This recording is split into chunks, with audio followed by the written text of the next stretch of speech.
What's up, everybody? Life Repo here, and welcome back for episode number 34. We're excited that you guys could join us, and today we're going to be going over cheat meals and talking about cheat meals, and I got Missy here with me.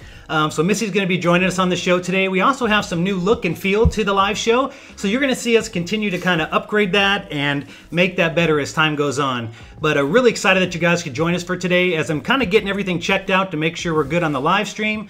We're kind of looking at that. A few things that I want to talk to you about is if you're new to my channel, I cover fitness tips, health tips. I lost 190 pounds in the last 2 years, and I'm super passionate about helping other folks get motivated and get out there to lose weight. Missy as well used to be heavy in the past, and she lost a lot of weight, and we're both very avid into fitness and really changing our life. So those are the things that we're doing. A few things that we're going to do a little different this time is looks like we have some folks that are in the show, James Curry and Jason Lindley. Thanks for joining us, and we're going to kind of give some shout outs and get some questions as we kind of go through, but I'm going to put those to the side so we can start getting into some today's topics.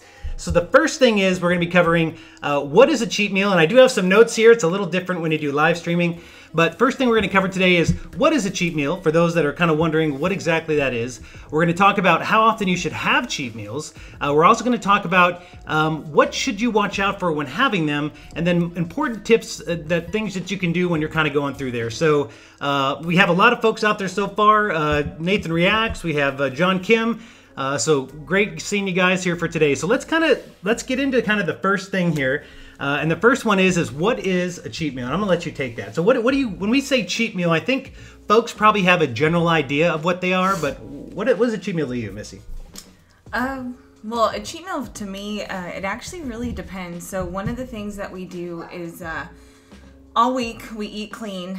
We weigh, measure our food, and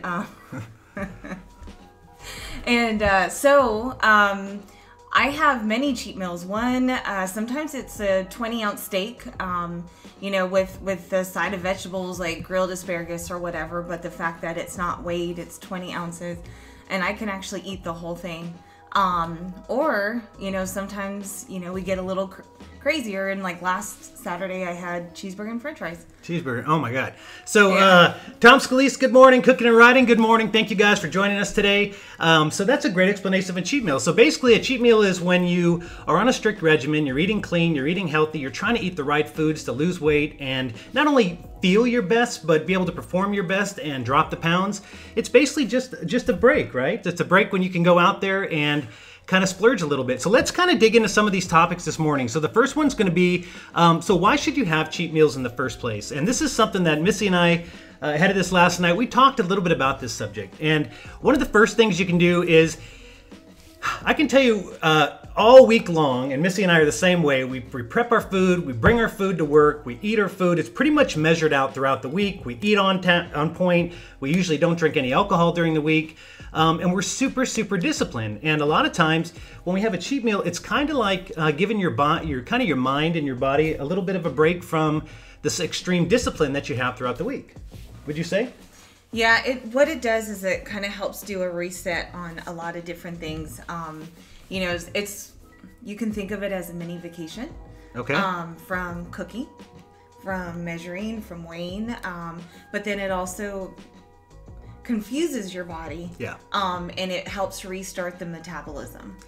Yeah, and it's one of those things, and one of the reasons that we did it, and when I first started my journey, and I'd eaten bad for so long, and I'd eaten such bad food that it was really tough for me to just cold turkey quit overnight. And a cheat meal really did kind of help me kind of get the cravings out, because here's what can happen, and this is our opinion, and you guys may feel different about cheat meals, and if you do, put it in the comments, because I want to talk to you guys about this.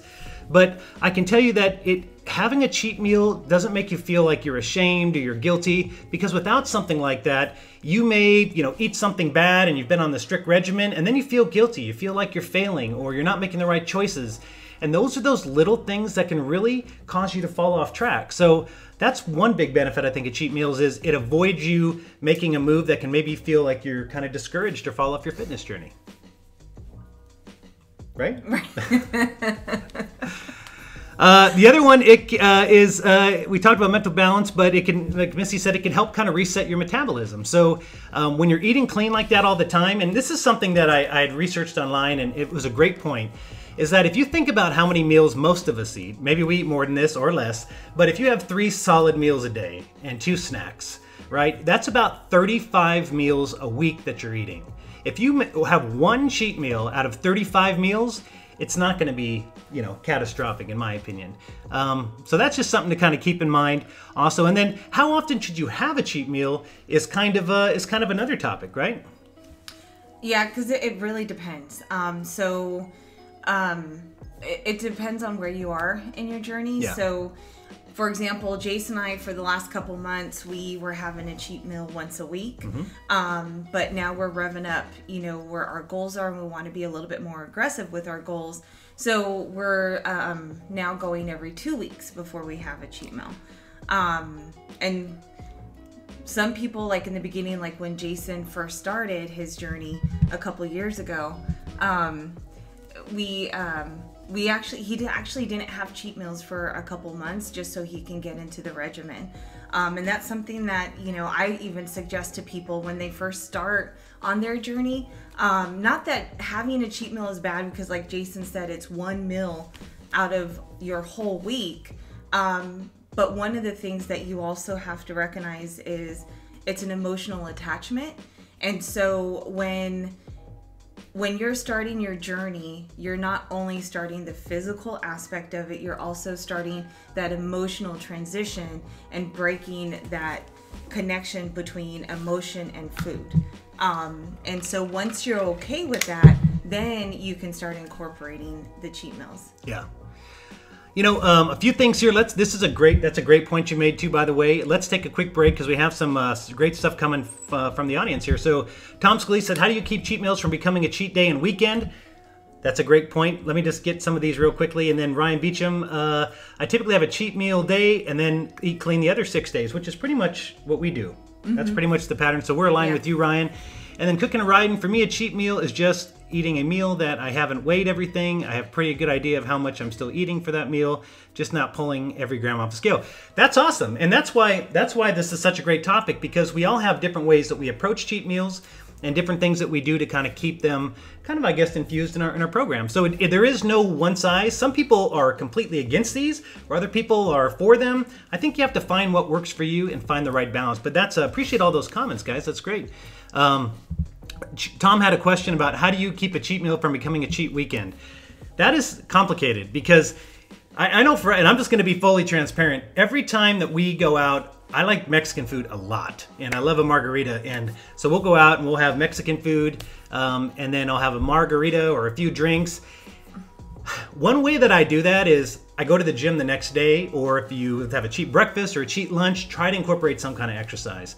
And the reason I say that is this: for anybody out there that's into fitness or exercises or spends time taking care of themselves, it's really hard to leave the gym after an hour or go on a long walk and come home and then eat like crap. It's just really difficult to do that because you're feeling good, you feel like you're back on track. So the answer, Tom, what I would say is try to incorporate more things that are going to make you feel like I don't want to eat bad or I don't want to continue doing this. And that could potentially help you kind of ward that off a little bit. Like we went to the gym this morning. I feel great. Now I feel like, hey, I'm set for the day. I want to make sure I stay on track. So, yep.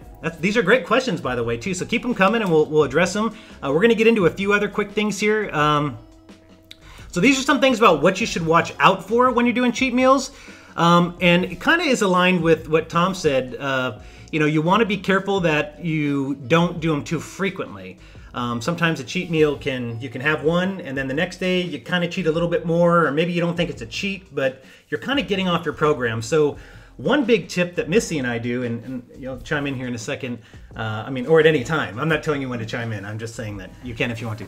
But one thing we do is if we know we're going to be going out for dinner, usually our cheat meal's dinner, what we do is we actually prep our food ahead of time. So we have the food we want, we make sure we have the groceries we want for the rest of the weekend, because that's always difficult, right? If you go out for a cheat meal and then you come home, you don't have anything healthy, you're going to default back to those poor options. So one, don't buy those if you can prevent that.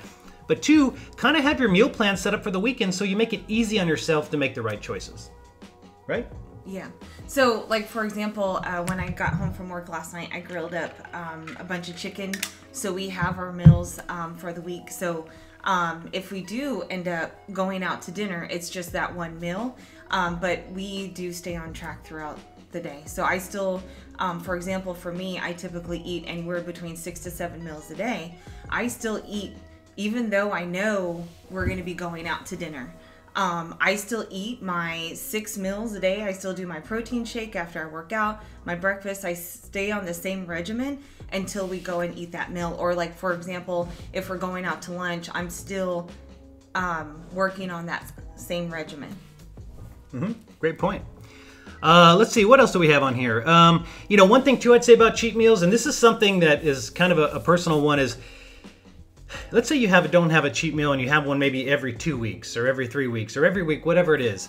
When you go out, and Cooking and Riding made a great point about just not weighing your food and just not being so accountable. That's one way. But the other thing you can do too is you really want to watch out for stuffing yourself, and don't make a cheat meal a cheat feast is the way I'd say it. The reason for that is that really can do a little bit of damage if you just stuff yourself. One, you're going to feel like crap the next day. So go out, enjoy yourself, live a little bit, but don't overdo it and make yourself feel that you're just stuffed, because that's not really the direction you're trying to go. So be careful of that. That's one thing that, and I've done it before and I didn't like it. Also, the next thing would be kind of transitioning. So transitioning back after you have a cheat meal. So you want to talk a little bit about that? So one of the things, how do you feel after you have a cheat meal, right? And like Jason was saying, when you go and you have a cheat fast or feast, then you really don't feel good. And then the next day you wake up, and really, if you think about it, you're eating clean all week long. Yep. And then you go out and you have this meal, and it's not, it tastes good in the moment, right? But then the next day, one of the things that you need to be careful of is, again, get right back into your routine. Have the same breakfast that you have throughout the week. Weigh and measure your food, but also know that your body is going to be paying you back. Whether, you might have stomach cramps, you're feeling lethargic. You may not even feel like going to work out because of the food that you ate the night before. So those are things that you do need to fight against after you have your cheat meal. Yep. Cooking and Riding says, yes, don't overdo it. That's absolutely true. Just don't go crazy. It's really hard. And as you guys are on your fitness journeys, whether you're starting, whether you're thinking about getting on one, whether you've been on one, whether you're an avid fitness person, there's nothing that makes you feel, I don't care how strong you are, if you eat bad food and you go out and you drink, your body reacts to it instantly, and it's a terrible feeling. I hate it, and I swear sometimes I'm in the gym doing cardio after a cheat meal night, and I can literally smell the alcohol coming out of my pores, and I feel bloated, and my shirts feel tight, and I hate that feeling. I've been there before. I've been there pretty much my whole life. I felt that feeling, and I am all about keeping that away. So I think, like anything with cheat meals, it's moderation, guys. You got to find what works for you. You got to find what you're comfortable with. with. You got to be realistic. But take some of these tips that we were talking about can really help you set it up for success. Know your body, know what you're capable of, and find what works for you. Question that I have for you guys, sounds like we have a lot of great comments here. What do you guys think of cheat meals? Do you think they're a bad idea? Is there something maybe that we haven't covered that you would like to maybe bring up that we can talk about? You know, cheat meals are certainly something that we have frequently, so it's something that I'd love to get some insight from you guys if you have any. Let's see, what else? Also, just quickly, I figured I'd use this opportunity for those that are live. So we have a new kind of look and feel to the channel, so we're pretty excited about that. Also, if you haven't, please make sure to like and subscribe to the channel if you haven't already. I'd love to have you guys. We work really hard on you know, working on the channel and making it look as nice as we can, and we're both really excited to have you guys here. So I wanted to thank each and every one of you that took time today to attend the live stream. It certainly means a lot to me. And I'm learning as I go through this journey. As I've said in the previous live streams and episodes, we are not experts by any means. We're just two folks that are into fitness, into staying healthy for our family and the ones that we love, and trying to make the right choices. So certainly if you have any questions, feel free to put them in the comments after the live stream, and I'll make sure to get back to you. And then anything else? No, that's it. Okay, we'll open this up for any Q&A that we have. We'll give it just a minute here, and I will continue rambling on. And if you guys have your questions answered, then this is our live stream for this week. Right now we're looking at about 16 minutes, so we're pretty good on time. But definitely appreciate everybody for joining in today and joining the show. And let's see, anything else? No, nothing else. Okay, I think we covered it. We covered it. We have our sheet here. We covered it. Big thing is it's a journey, guys, and this is something that it's a lifelong journey. And the sooner that you can accept that and understand that this is going to be, there's going to be ups and downs, peaks and valleys, but every day is a new day. And I know you've probably heard that phrase before, but it's one that I take very seriously, because every day I start over, it's another chance for me to get my body more aligned with where I want to go and make progress towards my goals. So appreciate you guys more than you know. Thank you so much for tuning in for today, and we'll go ahead and wrap today up. Okay. All right. Are we wrapping today up? I think so. Is there anything we're supposed to say though at the end? No. Where's the time at? Oh, it's down here. Don't forget, guys. It's your life. Take it back. Take it back.